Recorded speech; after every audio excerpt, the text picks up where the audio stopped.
In our second lesson on 1 Corinthians, we're starting with chapter 7, and Paul has finished identifying some underlying problems in the community of believers in Corinth, and now he addresses some domestic issues. Notice how he begins. Now concerning what you wrote. He's answering a question, and the question is the rest of the verse. Should a man be intimate with a woman? Most translations give the impression that Paul is saying this rather than the people at Corinth. But how can that be, since verse 2 begins with a phrase meaning on the contrary? He explains that because the culture was so immoral, it's best for Christians to be married if they can't control themselves. And what he says to husbands and wives is that each of them has rights to the other's body. The word Paul uses here is very clearly about authority, and both husband and wife have it equally. That is to say, they have rights. But marriage puts extra burdens on people that distract them from spiritual things, yet at the same time, most people cannot accept singleness as Paul could, a condition he called a gift. He explains that both husbands and wives must be considerate of each other's needs and not force abstinence on each other. So what he's advising here is not a command, but a concession for most people, not everyone. Now let's go down to verse 10. Now, when Paul says he's giving a command from the Lord, he was given that command expressly. Otherwise, he simply wrote as he was inspired, and in that case, he says, not I, but the Lord. In verse 10, he says he's about to give a command from the Lord, and he says, now to the married. He appears to be discussing a particular married couple, since he has already addressed the single and will next address the rest.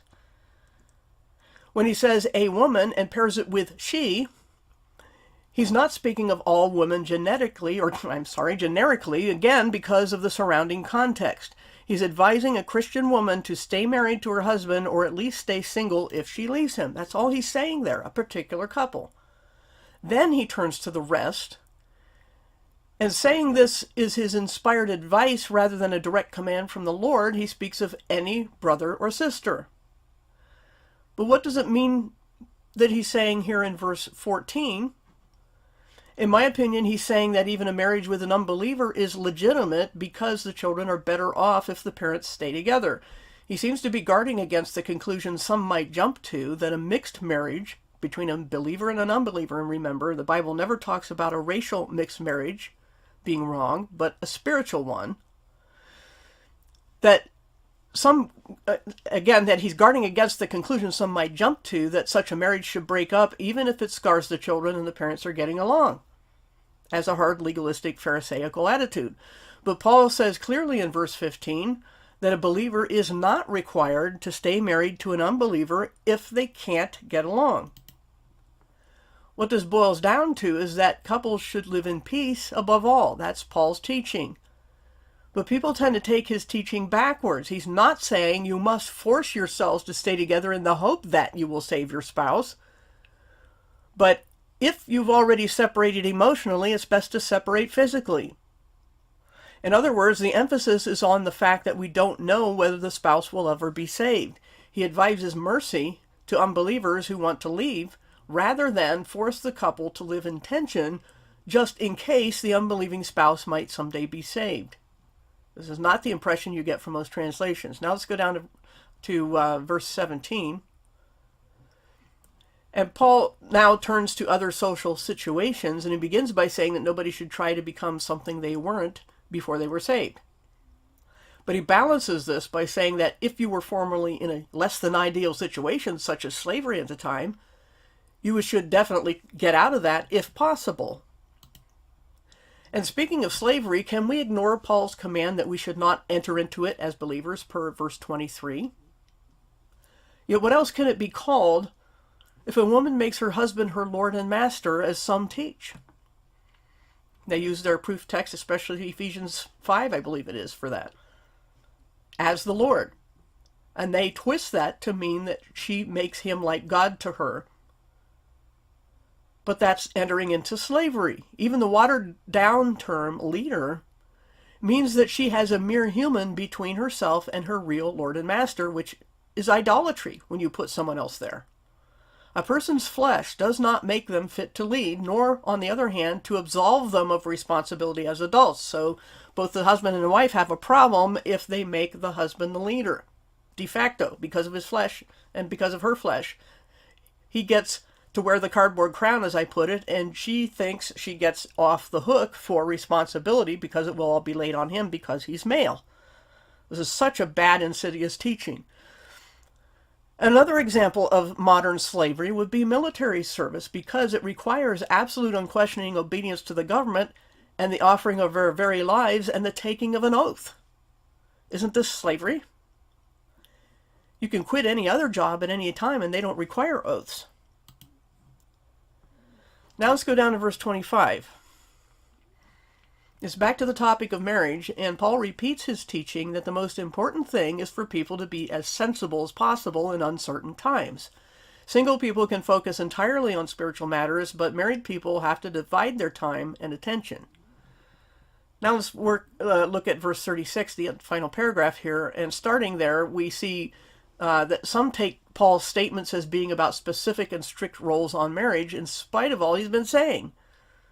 They also try to use it to justify the custom of parents choosing spouses for their children. Yes, there are Christians who do that today. Remember the Duggar family? Which is idolatry to the extreme, because they actually treated him as their God and priest and king. You will find words to that effect. May have been scrubbed from the internet by now, but the wife had nothing to say to him about the number of children she had, and the children had to treat him as they would God. So anyway, what Paul's saying here in verse 36 is that there are people who take that as meaning that this is some eternal command for parents to choose their children's spouses. But these letters, you have to remember, weren't written in a social or linguistic vacuum. We can't take the culture out of it. And in verses 36 through 38, Paul is addressing a particular couple again. And all he requires is that this believer goes ahead with marriage plans if he can't control himself. But verses 39 and 40 seem to address a woman whose husband is apparently near death. She needs to know what she should do in that case, especially if she's Jewish and would otherwise be obligated to marry a brother of her husband in order to produce heirs, as the law of Moses required. Paul says that Christian women are not obligated to honor this law, especially if it would mean having to marry an unbeliever. This makes a lot more sense of what Paul's saying here. We have a culture of Judaism, and people are under the laws of Moses, and a woman knows that if she's widowed and the man has had no children, that she's supposed to marry his brother. But what if he's an unbeliever? See, this was a time of people learning how to be Christians, how to act like Christians, and what it means to be away from the law that's so entrenched in their psyche. So Paul is saying, if when your husband dies, you are not obligated to marry his brother, but you are obligated to marry a believer. Few of Paul's teachings have been as badly twisted as the ones on marriage, and all because interpreters don't do the necessary work to determine the issues Paul's dealing with. Our lesson, in addition to this, is to always err on the side of compassion and common sense, rather than the cold Pharisaical approach which the church at large has always followed. That's our lesson here. Now let's go to chapter 8. And we see here that he has turned to a specific question about food offered to idols. So he will build from this specific question to a overarching, broader question of how and when Christians should exercise their rights, and then back to the original question in light of his argument. So we have this mirror image thing going on here. And to preface what he's about to say, he gives the overarching principle that the humility of love is superior to the conceit of knowledge. What he tells them about meat offered to idols is to be understood in that light. Now remember what Paul taught about this in Romans 14? Although everything really comes from God and what we eat is irrelevant to our spirits, those with a fragile conscience still think of certain foods as unclean. In spite of our right as believers to eat anything we choose, we need to be considerate of those with a fragile conscience when it comes to matters like this that have no bearing on spiritual things. Don't throw away the spiritual over your rights.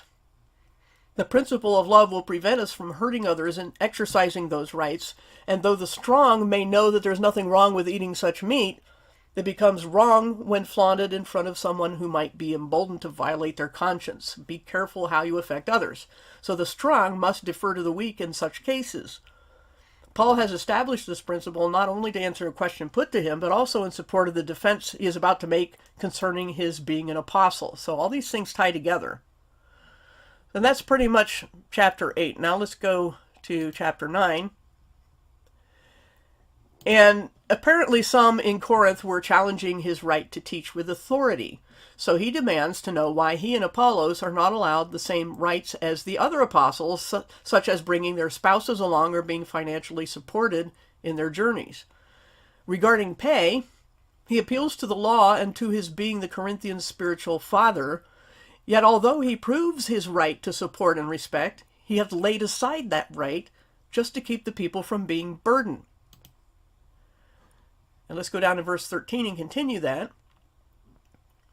As he continues, we must be careful to see the principle he's laying down for financial support. He preferred to get his pay from God rather than people so that he's never under obligation to anyone but God. He's free to take any needed angle for the purpose of convincing people to accept the gospel of salvation. It's important to point this out because many take his words to be an acceptance of all religions, known as ecumenism. But nothing could be farther from the truth. Paul was very clear on the need to be intolerant of any compromise of the gospel. It is Paul who is winning them over to salvation, not them winning him over to their religions. And notice in verse 20 that he says he is not under the law of Moses. He says, I myself am not under it. So much for Hebrew roots. We are not under the laws of Moses. But even in this, we must not forget basic principles of salvation. This prize Paul is referring to is not salvation, but reward, since he talks about qualification. Salvation is a gift which can't be earned or qualified for. Paul is encouraging the Corinthians to do more than sit on their salvation, but to strain for the goal by deferring when possible, by being considerate, and by looking for the good of others. And this is another pretty short chapter, so we'll go on to chapter 10. None of these are extremely long. And the first 5 verses of chapter 10 are a backdrop to the point Paul will make next. He just finished discussing the need to run to win and the problem of false apostles, and now he'll give a warning from history. But notice that while it is said that all of them, Israel, were baptized into Moses, they were never literally dunked in water. In fact, God made a point of not allowing it. They were to be kept dry crossing the Red Sea and the Jordan River. So any attempt to tie this passage into some requirement for being dunked in water, baptized, is backwards.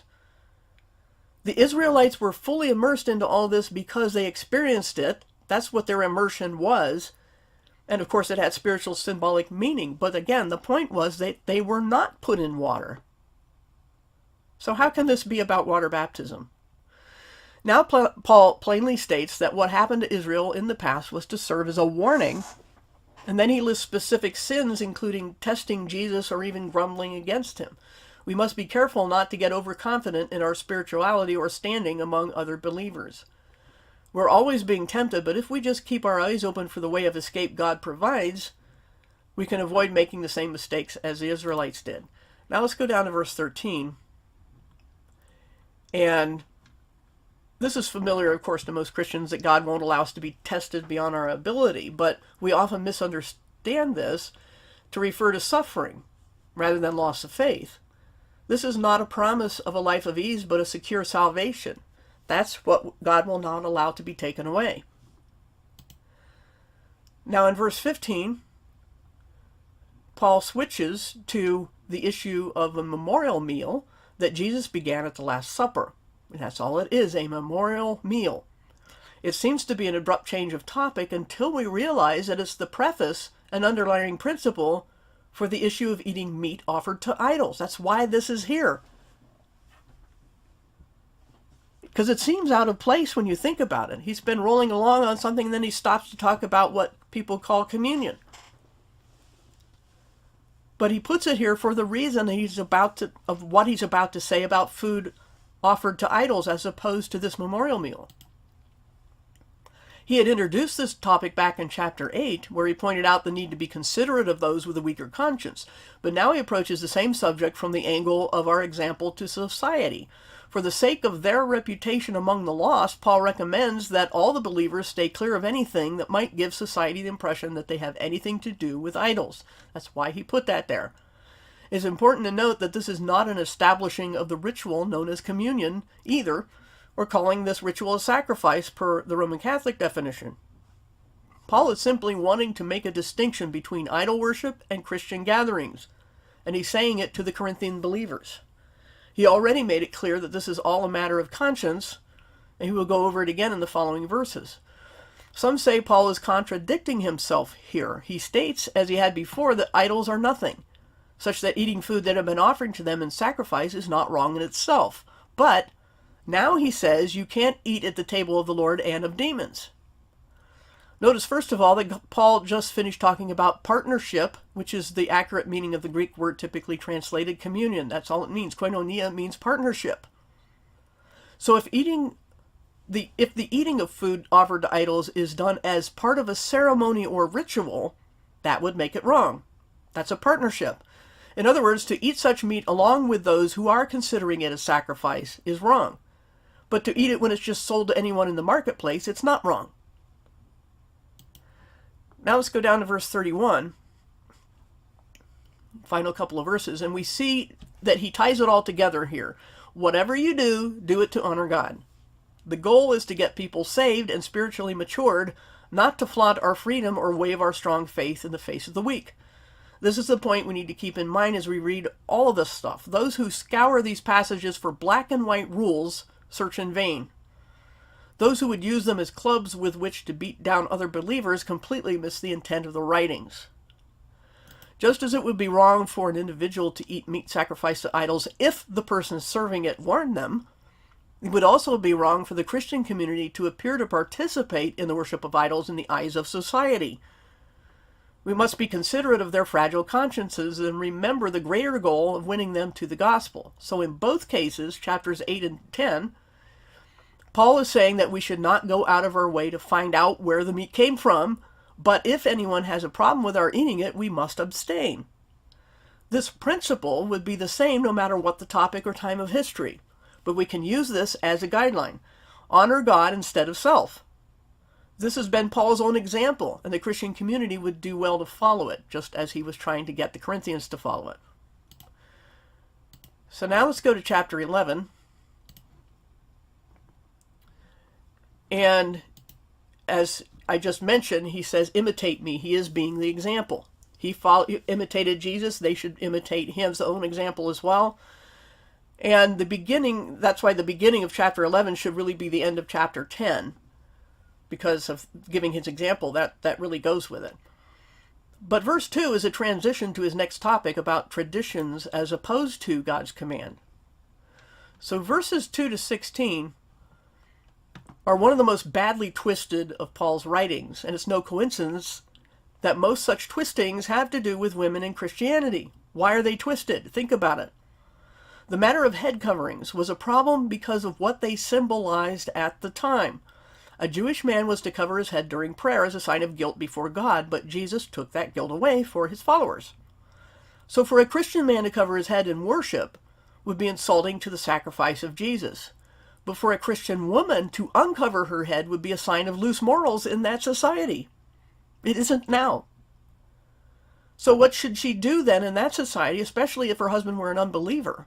If she covers, she shames Jesus. But if she doesn't cover, she shames her husband.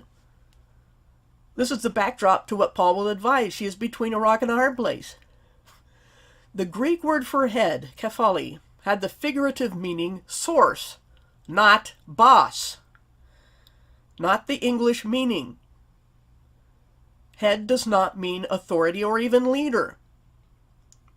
It means the source of something. In that culture, it was believed that the body grew out of the head, and thus that the head was the source or origin of the body. Notice also the order Paul gives: source of man, source of woman, source of Jesus. Adam was created first, then Eve, and then the Savior came through her seed. More weight is given to this interpretation when Paul writes, "Yet at the same time the woman represents the honor or glory of man because she came from man and was made for him." If hierarchy had been intended, then certainly the order would be God, then Jesus, then people.